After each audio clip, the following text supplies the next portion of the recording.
I've heard of companies having a leaderboard, and every month they say who sent the most Slack messages, and I find it completely ridiculous. Hello, welcome to the Better Outcomes Show, where we explore the possibilities of a new healthcare. Each episode, we bring you a conversation with leaders across the healthcare industry, exploring topics ranging from new treatment techniques and interventions to novel service delivery methods and business models. And now your host, Rafi Salazar from Rehab U Practice Solutions, a leader in patient engagement and retention strategy. Let's explore the possibilities of a new healthcare. Well, hello again. Welcome to another episode of the Better Outcomes Show. I'm your host, Rafi Salazar with Rehab U Practice Solutions. And I was on the call the other day with a prospective client in the healthcare technology space, and they asked me a question, and I figured it was worth sharing here. So they asked the question, why would I even bother hiring somebody like you? That is me being a go-to-market and business development strategist for my healthcare tech company. Why don't I just try to do it myself? Why don't I go find somebody on Google? And I said, that's a good question. Let me give you an answer. And for me, the answer to that revolves around focused knowledge. So I don't work with barbers, plumbers, or car dealerships. I also don't work with accountants, lawyers, or restaurants. I work with healthcare organizations and healthcare technology companies. If you're looking for someone to help craft a business development or marketing strategy for your healthcare tech company or your provider organization, and their portfolio includes everything from dog walkers to real estate agents, you need to find someone else. Healthcare is unique, both in the regulatory restrictions and kind of the nuances here in the United States, but also in the way you go about lead generation, sales conversations, understanding the economic buyer within the healthcare system, the healthcare ecosystem. So, for example, selling to clinicians and clinical organizations is completely different than selling to patients or even payer organizations. You need someone that focuses exclusively on healthcare to guide you and your company to succeed in the healthcare space. So that was my little answer. If you want to learn more about that, you can head on over to rehabupracticesolutions.com, or you can head on over to rafisalazar.com, read a little bit about how I view healthcare sales, and the like. Anyways, this week, this episode is very delayed in coming out. Basically because we did this interview with this guest. I'm excited to share it with you. At this point, 3 or 4 weeks ago, and it was supposed to come out around the week of October 1st-ish, except I live in Augusta, Georgia, and if you have been watching the news, you saw that we got hit September 27th with Hurricane Helene. I think it was a Category 1, Category 2 hurricane when it hit us, like 160 miles inland. It was crazy, but we had power lines out, internet was down, water was in and out for a while. We had 4 big trees come down around our property. Luckily, nothing hit the house, but it looked like a war zone here in Augusta. So now it's been a week and a half. We're kind of rebuilding. We're kind of getting back. There's still places throughout the city, excuse me, that don't have power or reliable utilities yet. And I think it'll be probably another couple months before like all the traffic lights are put together and operating appropriately here in the city. So anyways, that kind of gave me a little bit of put me on a hiatus, if you would, of content creation and management and sending things out. I did run a chainsaw for like a week straight, wore out 2 chains on my still, and tarped a few roofs, did a lot of other types of things, a lot of physical labor. So glad to be back in the office. Our clinic is open now and treating patients, and I'm working with clients again, which is fun.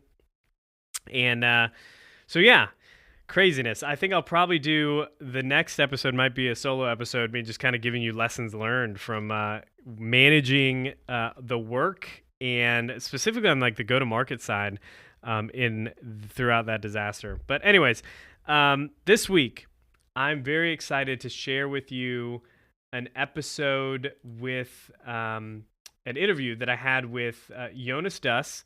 He is the former CEO and co-founder of Kaya Health, And I met him because he's actually another advisor with a company that I'm working with. So we kind of have brushed up against each other. And I really like his take on managing and scaling healthcare technology companies and startups to be really successful and really efficient businesses. So he and I had this conversation. He had made a post a while back on LinkedIn about burnout and conflating activity with accomplishment and stuff like that. And I thought it was worth having a conversation with him. So we sit down in this interview here, and we talk a little bit about kind of the get it all out of the way, his history as a co-founder for Kaya Health, and kind of the trajectory that took. And then we talked a little bit about the latter half of the interview was all about managing people, running an organization, setting a culture in a healthcare tech company, and then what makes for efficient and effective and successfully and sustainable healthcare businesses. So hopefully you find this entertaining. You get some insights that you can apply to your company, whether you're running a healthcare technology company or you're running a small business. Some of the things that we talk about are applicable across the board. So without further ado, here's Jonas talking about growing and scaling successful healthcare businesses. Well, hey, Jonas, welcome to the show. How are you? Thanks for having me, Rafi. Good to be here. I'm doing really well, thanks. How about Awesome. yourself? Oh, I'm doing great. Well, not as good as someone that just was on vacation for a while, but I'm going on vacation in a little bit. So I'm excited about diving into this whole world of like healthcare tech and startups and kind of growing these businesses. But before we get too far into the weeds, tell me a little bit about yourself, kind of your background, and how you got to what you're doing now. Yeah, sure. My name's Jonas Das. I'm currently advising on go-to-market in medtech and life sciences. My core area of expertise there is software as a medical device, oftentimes abbreviated as SAMD.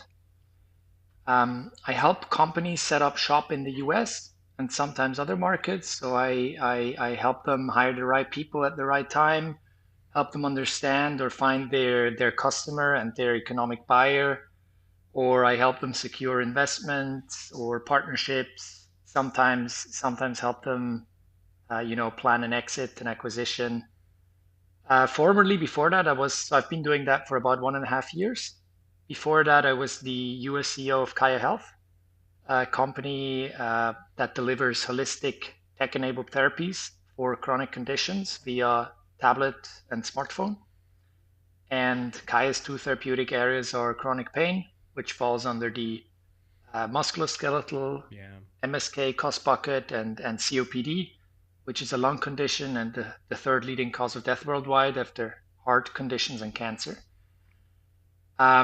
Yeah, I was at Kaya about 5 years.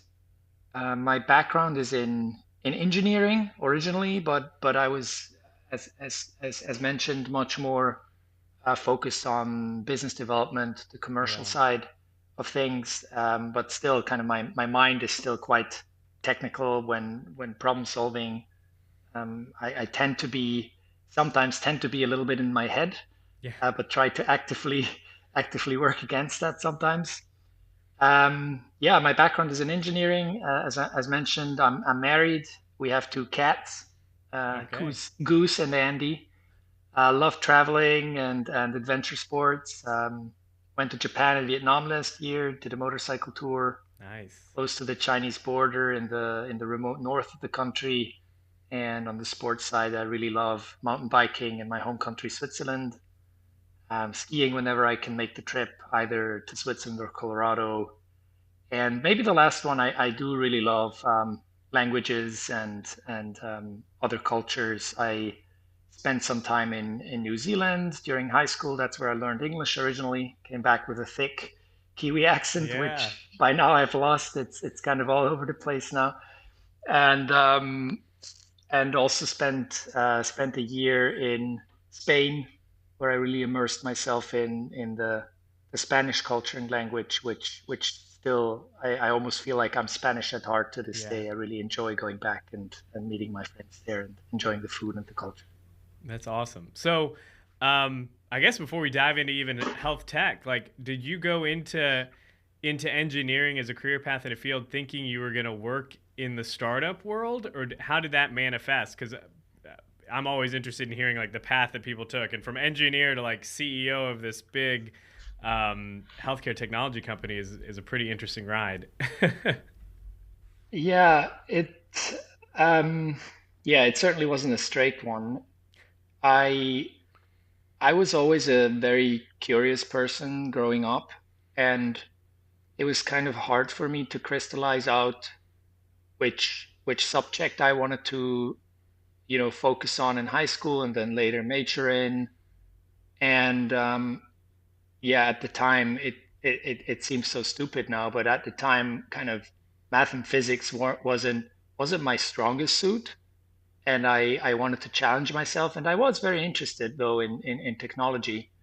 And so that was part of the thinking process why I figured, okay, I'm just going to start studying mechanical engineering. And the school where I went, ETH Zurich, also allowed you to switch within the first 3 weeks if you wanted to.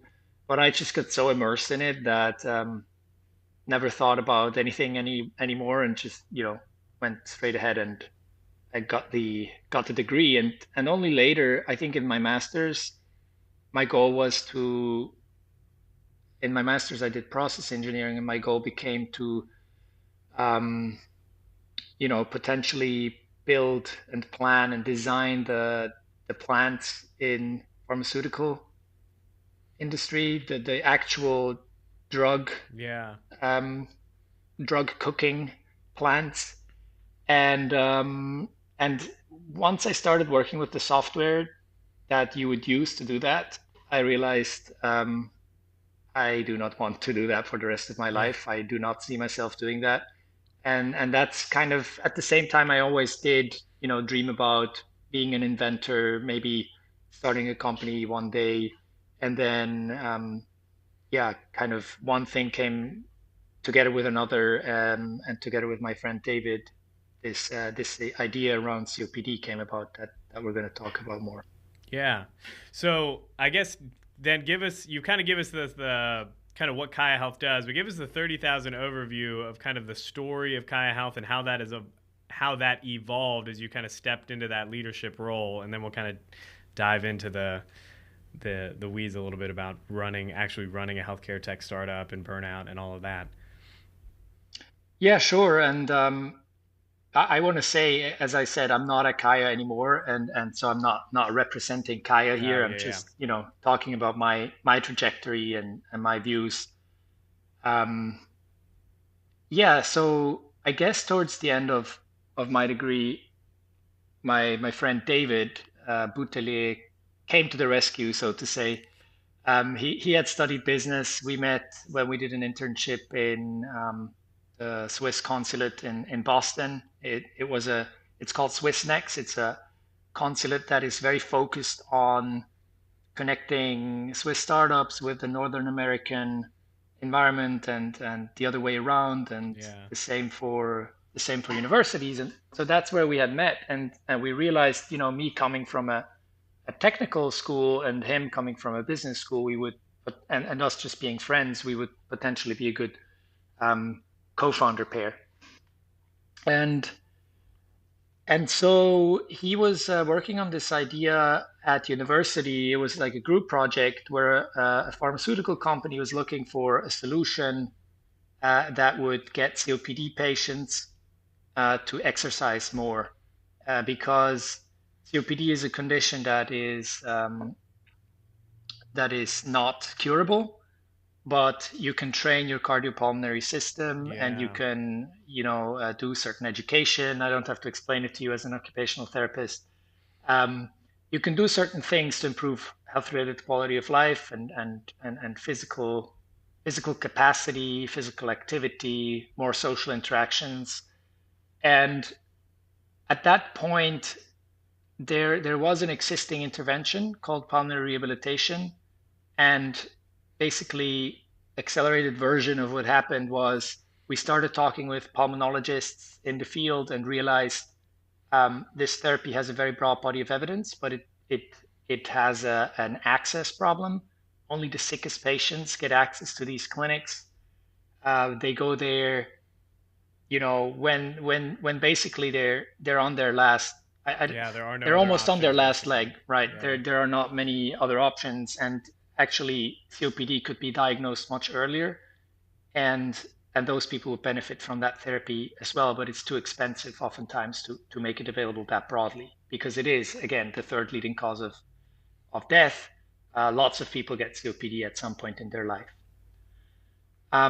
So yeah, we started digitizing that treatment and basically wrapped a technology layer around it, wrapped a human layer, a health coaching and layer around it, and then ran clinical trials to establish that our delivery and our components of that therapy were also clinically valid and had comparable outcomes or beneficial outcomes. And yeah, that's when we met Constantine Mail and Manuel Turner, the who founded Kaya in 2016, sorry. And we realized they had been working on something similar in the chronic pain space, and they had solved some of the, technical infrastructure problems, regulatory work, and David and I had built clinical partnerships, concept. We're on the way to licensing evidence-based content, and so that helped us to kind of, we started Yeah. talking, and in the room was joint venture investment joining. So we went to Munich, sat with the team at that time, and realized, there was good chemistry and we could really benefit from what they had built to this day. And we could basically bring in a second product line into Kaya at a very early stage. So we did something that is quite unconventional at these early stages, and we joined Kaya. That's also why we got co-founder titles because we brought that product in and then took on the roles inside Kaya, which in the beginning we were very focused on getting that COPD product off the ground. Um, it's kind of crazy. Uh, Stefan Huber, the chief medical officer at the time, he once told me this figure. 2 months after officially joining, we had a CE marked medical device on the market thanks to this symbiosis. So that really talks to how much, how well that symbiosis had worked. Yeah. Yeah, and then, it was focused on evidence generation strategies in the beginning. Pharma became quite interested in the COPD product, but also in the chronic pain product. So my role started becoming more of a strategic partnerships role for a while. And then already during that same year, 2018, it became clear that we wanted to establish a bigger presence in the US. And so in fall 18, I started flying back and forth, um, started establishing the office there, started hiring the first people in March 19, and then kind of had to wrap up some of the work I was doing in Europe still with that pharma partnership, and at the same time then fully focus on the US and move over here, focusing on building a commercial team and operations team. Yeah. So at the time, you were operating exclusively, or not exclusively, but you weren't operating in the U.S. You were kind of growing that in the U.S. Yeah. Tell me a little bit about, and I get this a lot from companies that are wanting to come into the U.S. Maybe they've operated in Europe for a while, or maybe they're in Canada or something like that.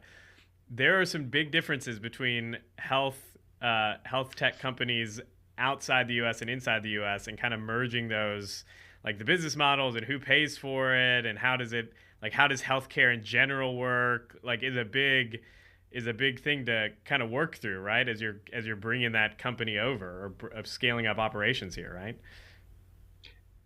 Yeah, I mean, as you can hear, I'm not American. I'm Swiss. So again, I think probably my extreme curiosity and some of the perseverance that I had from my engineering degree helped to dive in and try and understand all the stakeholders and the systems in place in US healthcare. Um, so yeah, it was quite a lot to digest, and at the same time, we tried to be laser focused and build towards a somewhat proven business model with Yeah. self-insured employers and payers, while also looking at the other stakeholders in the ecosystem and potential strategic Yeah. partnerships. Well, and I'd imagine like self-employed or self-insured employers and all that, they were just the low-hanging fruit, right? Like they had the incentive is there for them to make improvements in those populations, and then they have the funds to do it, and you're not dealing with some of the like third-party payers. How does that all work? Like the insurance companies, right? Totally, and I mean at the time also it was this was now 6 years ago. So at the time, it was also much more of a greenfield market opportunity. I still have clients today that sometimes ask me, should we take that path?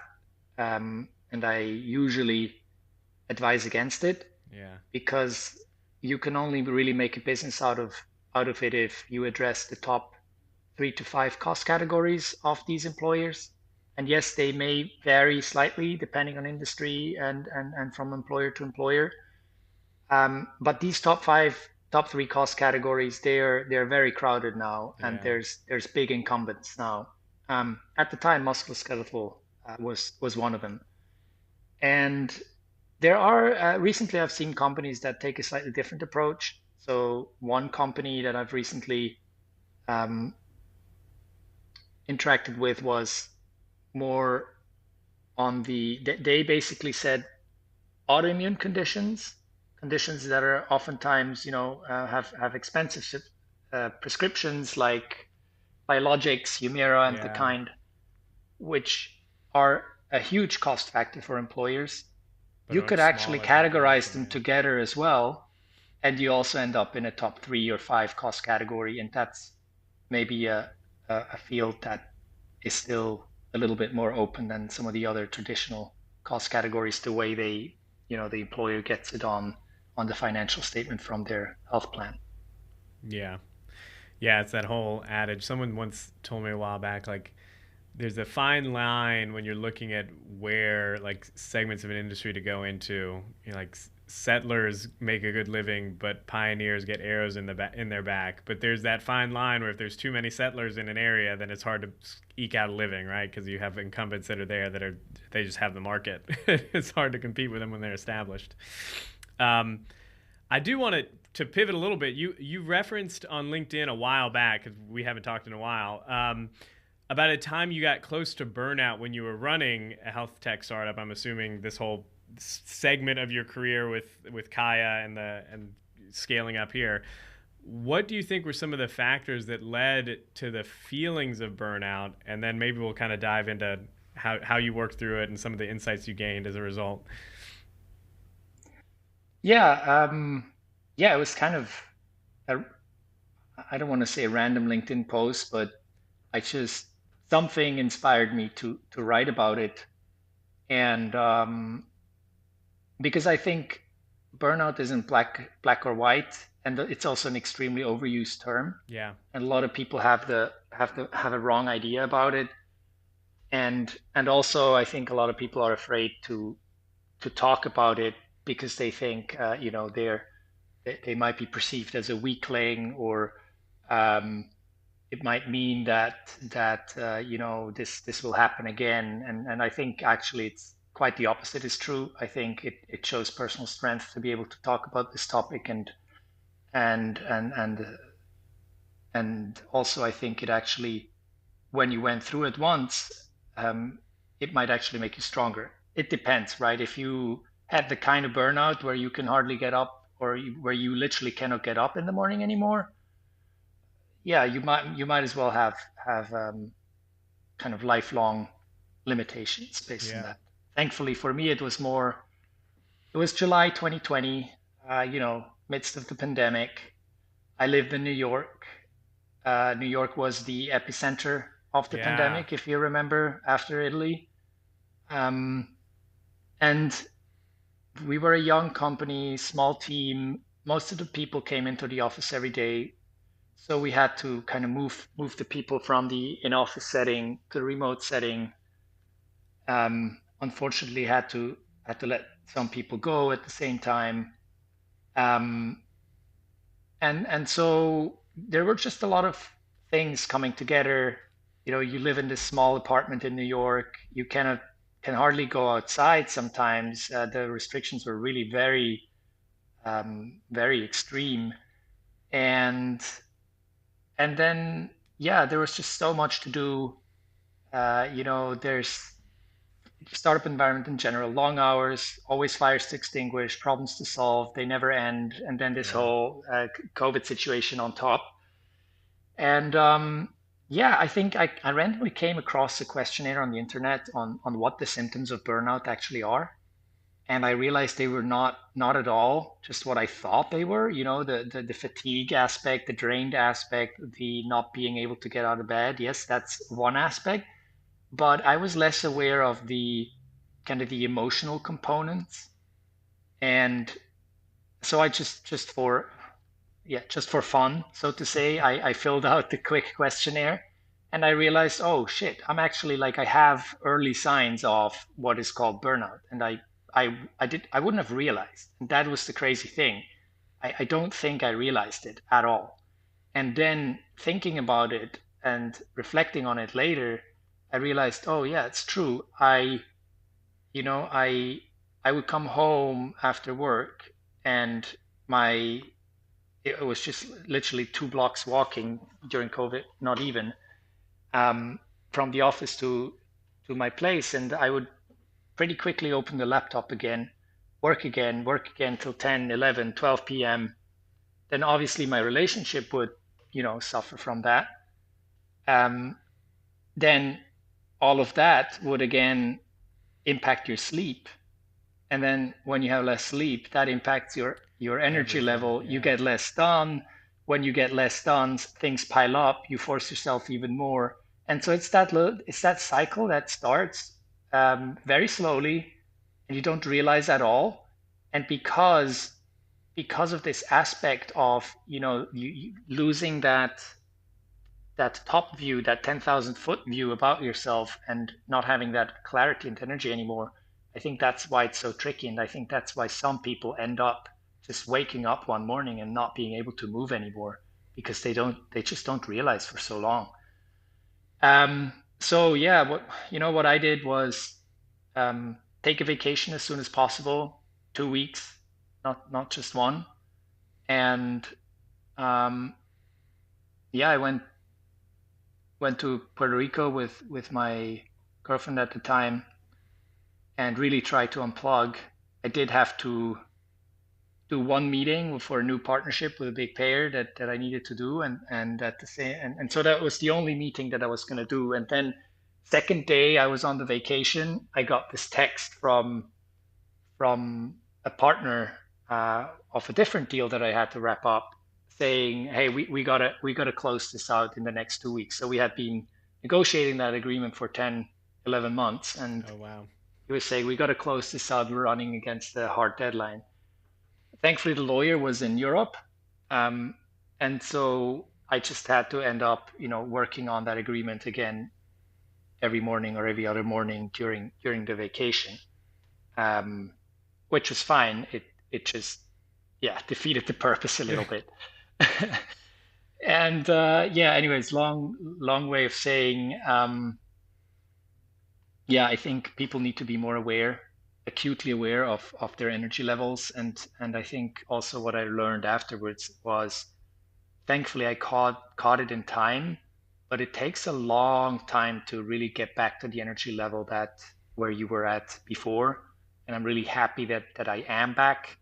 And I mean, I already got to a much better energy level while I was still at Kaya, but now not being at Kaya and having some more flexibility for a while has helped tremendously as well. And now I just feel like my old self and really back and ready to move mountains. Yeah. Yeah. Well, I think one of the things you said really kind of echoes, like, especially in startup worlds. I talk to people all the time. They're like, well, it's supposed to be long hours. We're supposed to be burning the midnight oil. We've got all these deadlines. There's more work than you can ever do. And then on top of that, especially in the tech space, it's not like you have to turn work off, right? Like you said, you would get home and open the laptop, and you've got another 4 hours of work you can do, right? And I think that's one of the big challenges in that, like when it comes to burnout too. Like if it's always there, and it's very easy to answer one more email or send one more text, or go in, if you're on the tech side, do a little bit more coding or whatever it is. There's always like that constant pull, right, to work and to get more done. Yeah, this whole Slack culture is is very bad, in my opinion. Having Slack on your phone, Oh yeah, in my view, over time, for most employees, um, it actually diminishes your productivity, and it yeah, sets the wrong example. I've heard of companies having a leaderboard, and every month they say who sent the most Slack messages, and I find it completely ridiculous, yeah, because that is such a stupid fake proxy of productivity. I think yeah, it's quite the opposite actually. And yeah. You're um, confusing activity with yeah, accomplishment. and it's not even helpful activity, you know? Oftentimes you shouldn't write messages, you should just quickly hop on a call and square something away. And when the way I handled the thing about availability usually was people I worked with closely, they had my WhatsApp or my iMessage. Uh huh. And I told them, look, things that are non-important long form or non-urgent long form, they go in email. Things that are urgent but not crazy urgent, you can write me on Slack, but don't expect me to write back in 5 minutes. And so I would go on Slack, I don't know, 2 3 times a day and try and work it away. And then things that required a discussion, I would usually try and call the person, right? Of course, as an IC, you cannot always do that because your boss might be in a meeting. Um, and then the the WhatsApp piece would just be, look, you have my phone number. If there is something where you do need to reach me, um, you're going to be smart enough to know whether whether it's worth um, Yeah. making the phone call or sending the text now or not. And then I will respond and I will be there. And then I think it works much better rather than turning on all notifications of all channels in Slack, and then you're just always on and nothing gets done anymore because everybody's just chatting. Yeah. Yeah, and there's that, I know it gets referenced a lot, but like when it comes to like performance theory and like the psychology of performance and all that, there's all that attention span, and like every time you have an interruption in deep productive work, it takes you 20 minutes to get back on Yeah, track. Like a two-line Slack message could actually cause 15 minutes of just wasted time, which yeah. is I've not also good. changed my opinion on these random channels. Uh-huh. There's the traditional random channel, which I think you should just delete out, deactivate. And then there's all these, book clubs and Yeah. this at company and that at company, and we're in this company because we want to work together and we want to, grow revenue, become profitable, um, put a great product out there, and we have to survive. And survive, I mean, I think we're going to talk about that later maybe, but survival is not a given at all. Yeah. And we don't have time and capacity for all these other things. I think it's fine that people, talk about their hobbies and meet each other outside of work and so on, but I don't think it's something that should happen on Slack and always during work hours. I think it it distracts from the actual mission. Yeah. Which is kind of going back to that, the mission, and you're working as a team. I know you've talked about it before, and you've mentioned like professional athletes and the parallels between being a professional athlete on like a performance team and high performance startup. In our case, we're going to talk about health tech startups, but I'm sure it crosses the like any startup that you're doing. Explain that a little bit, kind of that the parallels you see between high performance athletes and what it takes to build really a high performance startup team in the tech world. Yeah. Um, so let me start with my family and then why this has caught my attention recently a bit more. So I have 30 cousins, um, Nice. about about 15 on my mom's and about 15 on my dad's side, more or less, and grew up with all of them pretty close by, which is at the time I thought it was normal, but apparently it's Yeah, not it's normal. not normal. Yeah, that's awesome. And and so yeah, I know you have a lot of kids, so I thought you'd appreciate this Yes. maybe. Yeah, yeah, yeah. And and so some of those cousins they really also felt like brothers and sisters to me, and to this day we're very close. And um, now on my mom's side specifically, several of them are or were world-class athletes in cross-country skiing, ice hockey, track cycling, ski jump, Nordic combination. And while I had good endurance and I loved mountain biking, and I was never particularly interested in becoming a professional athlete.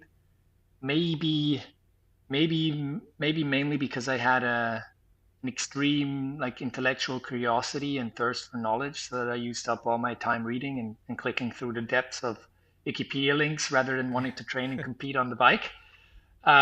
Maybe it was because my mom was always would have wanted to become a professional athlete, but it wasn't possible for her. Or maybe she tried to materialize that in me, and subconsciously I realized it and was stubborn enough to not want to. I don't know. But I did learn and see up close what i i what was the incredible dedication that is required. Um, and it's discipline, not only discipline in your exercise routine and schedule, but also nutrition, not going out, not drinking any alcohol, sleeping enough, etc., etc. And obviously, even then you could barely make it to the World Cup level competitions and World Championships and Yeah. be at compete at the very, very top, even if you got all of that right. Um, and so there's obviously that psychological element. And more recently, I watched documentaries about great athletes, such as the women's and men's 100 and 200 meter sprinters. There's a documentary on Netflix there, and also about Simone Biles in her preparation for the Olympics, and also big topic was her mental health and how it Yeah. impacted, how she had to retract from the Olympics in Japan, and how she worked her way back from that, and how also the role that social media played and the public opinion of her, people having an opinion of her without ever even having Knowing her. listened Yeah. to an Exactly. interview or knowing her environment, and just kind of having these really crazy opinions and saying these terrible things on social media.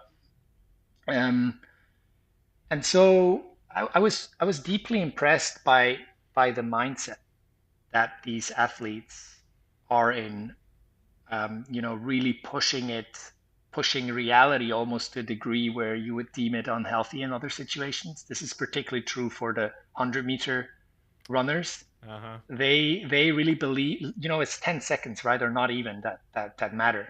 And so they believe that this moment, this world, this stadium full of people is there for them. They are the center of the world. That moment, what they perceive is is there for them. It's made for them. They are not some random human on a rock in the Milky Way, uh, you know, unimportant stardust. No, no, they are the very reason for the existence Uh huh. of their perception. And while I think in the business world maybe humility is important sometimes. But I think this is a great insight where you see at the extremes how confident and sure of yourself you have to be to first visualize and then materialize your success. And while I don't think it's healthy, I don't think it would be healthy to be a complete narcissist and completely self-centered every day, all day long. As an entrepreneur, I do believe that you need this visualization and materialization because it's not a rational choice to start a business. And by that, I mean a high growth VC backed company, Yeah. call it a startup, because the odds are stacked against you. So you need some irrational portion of optimism that you will win. Um, and otherwise, every setback will crush you and you won't stand a chance. Yeah. Because well, and I mean, if you were looking at it just on the numbers, right? Like how many VC backed companies actually make it to the success level that their startups kind of would hope for. I mean, sure, you've got some that eke out in earnings, maybe they get acquired. You've got the vast majority of them though, and you mentioned this earlier, like survival is not always a guarantee for sure, and sometimes it's like the odds are not in your favor, right? Yeah, it's just the way this game works, right? VCs are looking for outsized returns in one company. One out of 100 returns the whole fund. It's a probabilistic game. So by design, if you're one of those 100, the statistics are against you. So you better be damn sure that you're the one out of the 100. Um, and that's why you have to be somewhat irrational, and that's why I think these visualization techniques and this psychology of really believing in yourself and seeing yourself successful is extremely important. And then there's another important, not important, but there's another interesting parallel, which is I can't remember who it was, but he was doing a podcast with Tim Ferriss, and maybe he was also on the Knowledge podcast recently with Shane Parrish. And he was this mental coach who worked with a lot of professional athletes. And one of his techniques was to say, we all have alter egos, or we all have parts that are, sub parts of our personality. And we need to be willing to step into those and harness the energy and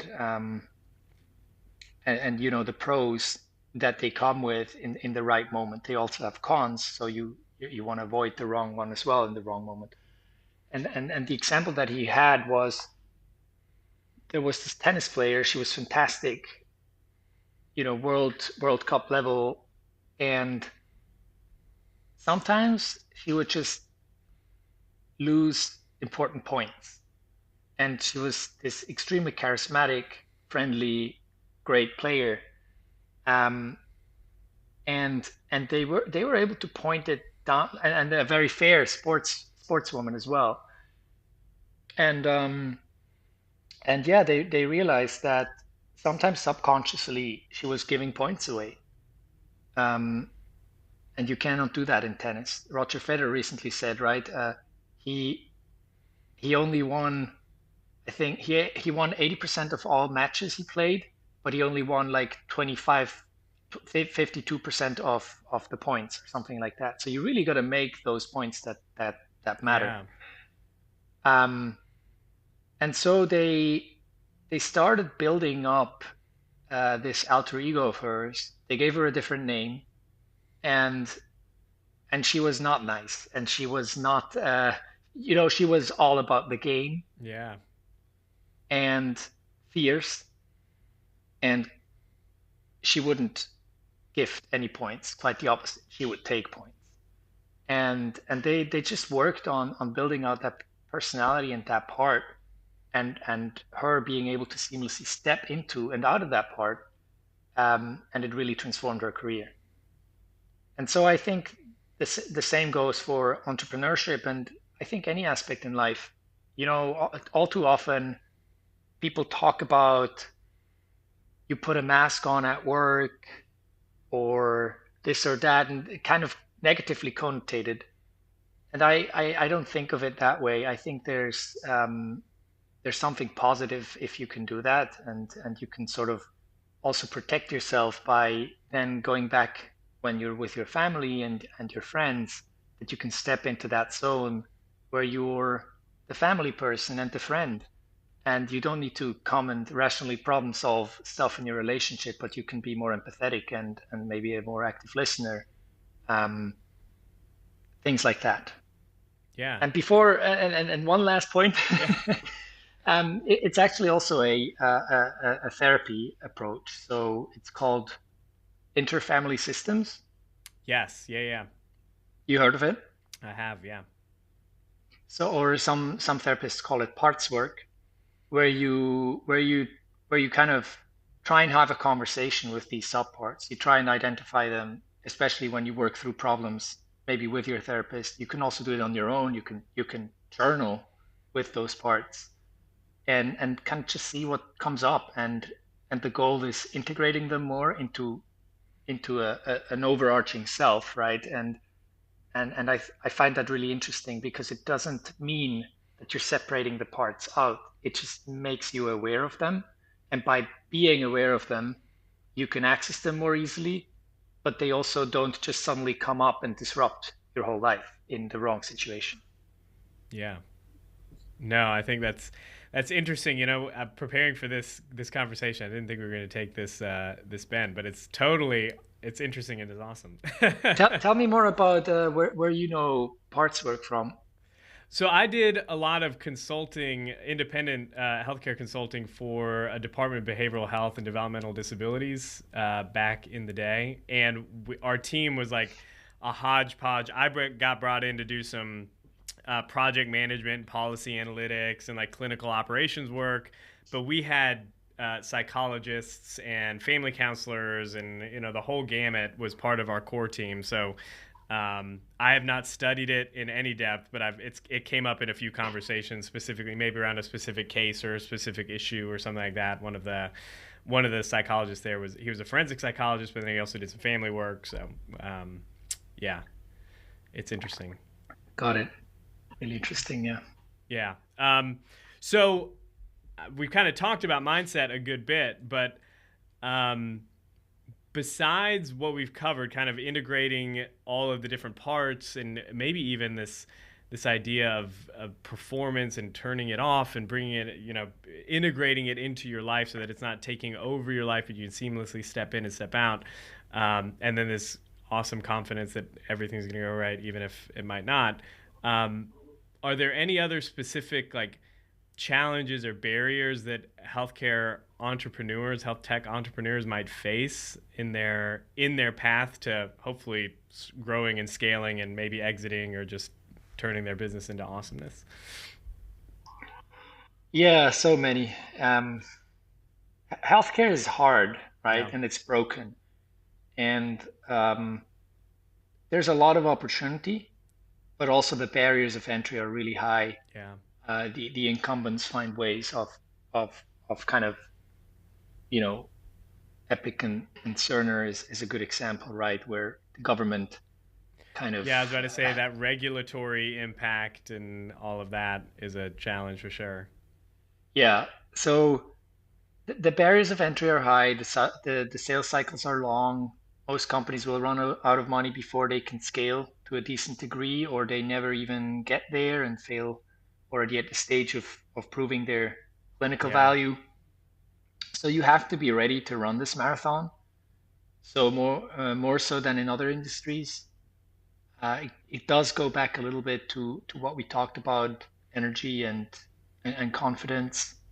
But I do think particularly in if you do it in healthcare, a startup in healthcare, you need it even more just based on the way things are set up, right? Some things just take time.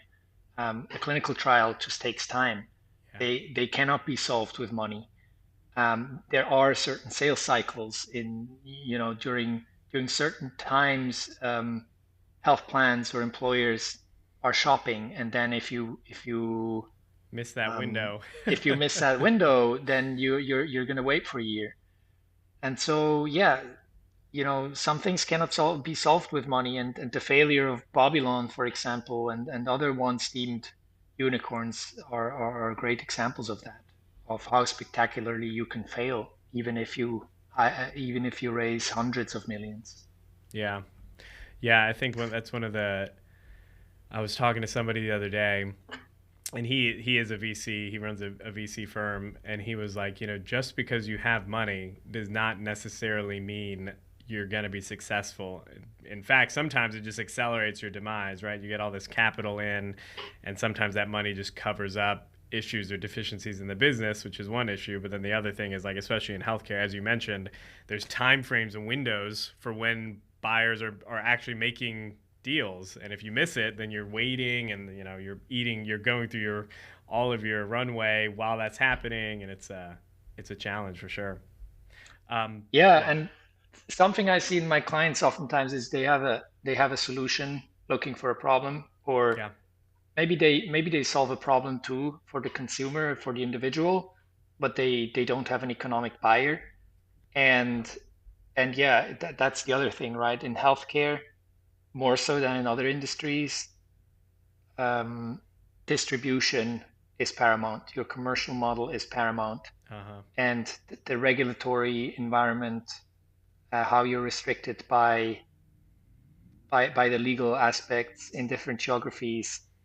It is extremely important to think well about which market you want to enter and when, um, because otherwise you're betting your whole company if you do that wrong. Yeah. um okay, the last question that I had in my mind for you is, like, what do you think are 2 to 3 keys to successfully starting and scaling a healthcare tech startup? I know we've talked about a bunch of them, and timing was one of them, and the mindset. What would be 2 or 3 keys you'd give to a potential founder or co-founder? Yeah, you just said one. Be in the right place at the right time. You can only influence that so much, but I do think you can be smart about what company you build at a certain Uh-huh. time. So I do think we're in an interesting window of opportunity right now with AI. Certainly, part of it is a hype, Yep. but I also do think a big part of opportunities have come about that were not possible 2 or 3 years ago. Um, yeah, you have to be a realistic optimist and an optimistic realist. We talked a bit about the optimist part of that. I think the realist part is, you have to, yeah, see where you are making mistakes, if possible, or learning from your mistakes. Um, I think you need to be able to set, again, optimistic but realistic goals and track towards them, measure them, and also I think being realistic about things like budget, ROI, um, financial discipline. That's where reality really hits you, right? And every optimism or being visionary and knowing what you want isn't going to help you if you cannot translate this into your P&L. Yeah. Awesome. And then one last one, Sure. supportive social environment. Uh-huh. Um, you're going to have to put your everything into this, and so that means other people will have less of you, usually the people you're closest with, and they got to be on board with that. And they have to be able to, you have to have that support because otherwise it's not going to work out. Yeah. No, that's such a big key too. Someone once told me the key to success was to marry well. I think Yeah, there's it's a the big more one. and more I've gotten into this, the more and more I've seen that's probably very true. One of the biggest decisions in your life for sure. Yeah. Um, well, Jonas, thanks so much for taking the time. If people want to connect with you, learn more about you and your work, where can they do that? Yeah, I think best way is LinkedIn. Connect with Okay. me on LinkedIn. Send me a message. That's Jonas Duss, Jonas Duss. I think there's only one of me. Um, Yeah, just reach out on LinkedIn and shoot me a message. Cool deal. Well, we'll link to that in the show notes too as well. So thanks so much, man. Have a good one. Thank you. Thanks for having me. Great conversation. Well, I hope you enjoyed that conversation with Jonas Duss. He's just a wealth of knowledge. Obviously, he's lived through it. He's managed an organization that did very, very well in Kaya Health. I think listening back to this interview and kind of wrapping my head around it, it's been a couple weeks. I think I walked away with, or at least here are two main points that I thought of. The first one is one that I know that I've talked about before on the show, and I know I've mentioned it before on interviews that I've done, maybe with Strata PT or something like that. I know that Paul Singh and I mentioned it a little bit, is that sometimes money covers up problems in the organization. I know that, especially in the healthcare tech space, a lot of my clients are looking for that next raise, they're looking for that next infusion, they need more capital, they need more capital. And sometimes that's legitimately true. You need capital sometimes to scale, right? There are some things that the only way you're going to hit that next level is if you can make an investment, either in development or service or capacity or something like that. But sometimes an infusion in capital really just gives you more money to almost speed up how quickly you go out of business, right? So, because sometimes money covers up fundamental problems of the business. And I've seen this happen on the provider side where you've got a healthcare organization that's treating patients and maybe they're inefficient, they're mismanaged, but they have enough money coming in that they don't have to address those problems until whatever it is, census goes down, they hit a rough spot, they have to stop operating for a little bit. And you see those issues come to the surface, and at that point it's too late. The same thing can happen in healthcare technology companies where you've got inefficiencies or you've got bad product market fit, but if you've got money, you're just running your head against the wall, almost turning a blind eye to it. And I know one of the last guests we had on this podcast, Mike Murphy, talked about that too. Like people, it's very, very easy for that cognitive dissonance to come in, and people feel like it'll work out. It's going to work out. We've got a good product. We've got a good company, yada, yada, yada. And sometimes money coming into the organization, at least with more money than it deserves or needs to have, maybe, arguably, can kind of create the environment where that is more likely to happen, because if you've got the money, you're not feeling the pinch, you don't feel the need to make changes, right? What you've got is working. So that was the first little bit that I kind of stuck out to me. The second bit was around understanding the economic buyer in healthcare. A lot of times I talk with clients all the time who have a good company, I mean a good product anyways, not a good company, a good product. It works. Maybe the end users really like using it. It creates perceived value maybe, but it does not have the business models do not align with their economic buyer. For example, maybe they've got a company that's got a device and it's expensive or whatever. Clinicians love it. They think it's great. Patients don't love it at all. They need to sell these devices to patients. The insurance companies don't want to buy it. So you've got this device that is, it's efficacious, it's working, provides outcomes, but no one to buy it, right? And maybe the reason they don't want to buy it is because it doesn't fit in the business model of the organization. Maybe there's no way for the provider organization to bill for it. Maybe there's no reasonable way for the patients to pay for it. Maybe the insurance payers, that hasn't been explored either. So one of the big things that I really try to focus on with the clients that I work with, especially in the healthcare tech space, if they're bringing a software or a device to the market, is, okay, who's going to pay for it?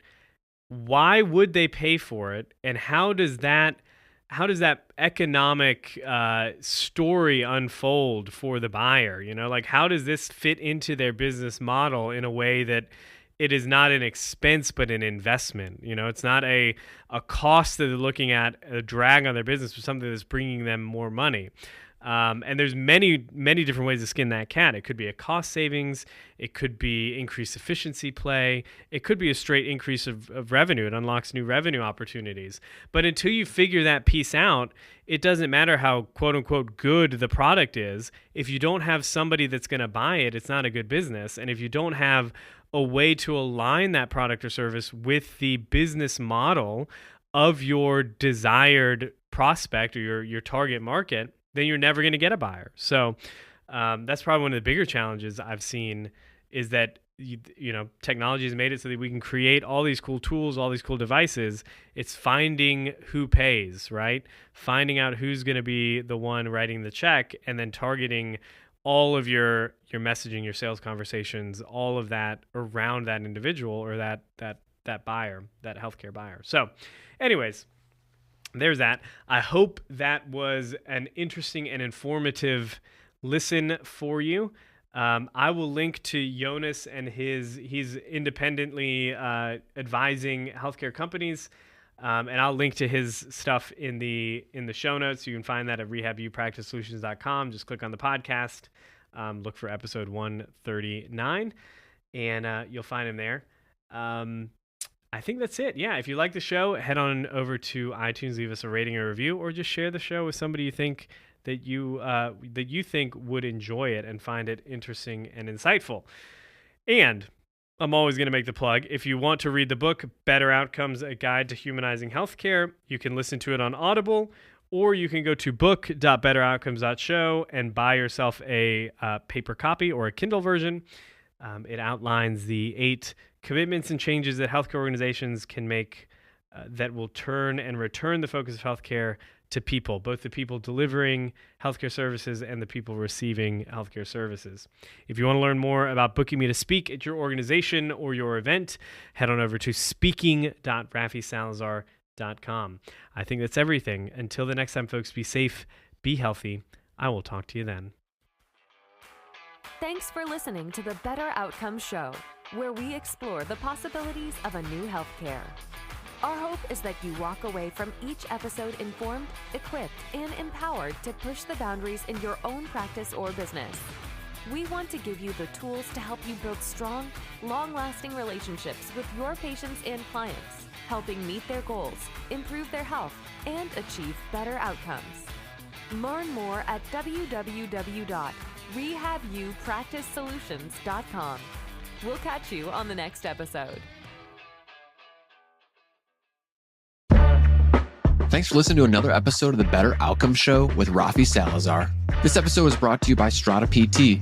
Strata PT is a single EMR platform and revenue cycle management service for physical, occupational, and speech therapy practices that helps you achieve a 99.99% reimbursement rate. If you'd like to learn more about Strata PT and see how their EMR and RCM works, head over to stratapt.com to book a demo.